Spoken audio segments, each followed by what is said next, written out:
यह कहानी है नील और आर्य की, जिनका प्यार समय और परिस्थितियों की कसौटियों पर कसा गया। नील एक प्रतिभाशाली चित्रकार था, जिसके हाथों में रंगों को मिलाने की जादूगरी थी, और आर्या एक मुक्त आत्मा, जिसने संगीत की मधुर धुनों में अपनी आत्मा को गढ़ा था।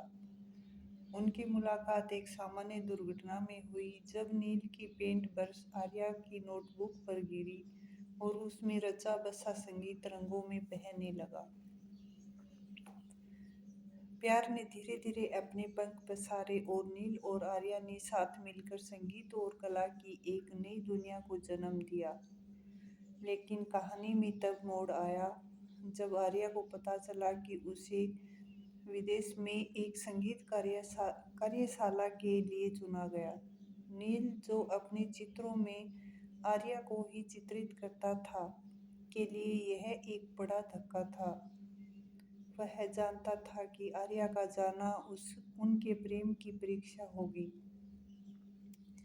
कई महीने बीत गए और आर्या ने विदेश में संगीत की अपनी शिक्षा को गहराई से अपनाया।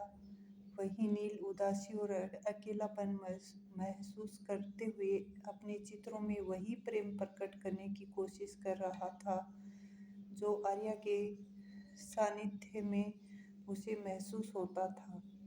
आर्या ने अपनी संगीत यात्रा को पूरा किया और वापस आ गई। नील और आर्या का पुनर्मिलन हुआ, लेकिन कुछ बदल गया था। सांस्कृतिक मतभेद, आर्या के गीत में बदलाव और नील के चित्रों में आई उदासी ने उनके प्यार को प्रभावित किया। फिर भी उनका प्यार कुछ इस तरह का था जो बाधाओं को मात देकर उभरा। एक दिन नील ने आर्या के सामने वह चित्र प्रस्तुत किया जिसे उसने उनकी अनुपस्थिति में बनाया था। आर्या ने उसमें अपने लिए नील की गहरी उदासी और प्यार को महसूस किया। उसी पल आर्या ने एक ऐसी धुन बजाई जिसमें उसने अपने दिल के हर कोने से नील के प्रति अपने प्रेम को व्यक्त किया।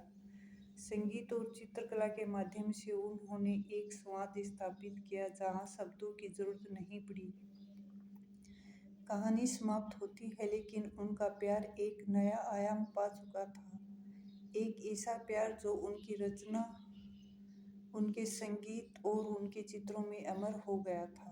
प्यार की अधूरी दास्तान, एक अमर प्रेम कहानी, केवल एक कहानी नहीं, एक एहसास है जो प्रेमियों को प्रेरित करता है कि सच्चा प्यार कभी अधूरा नहीं होता, चाहे परिस्थितियाँ कैसी भी हो।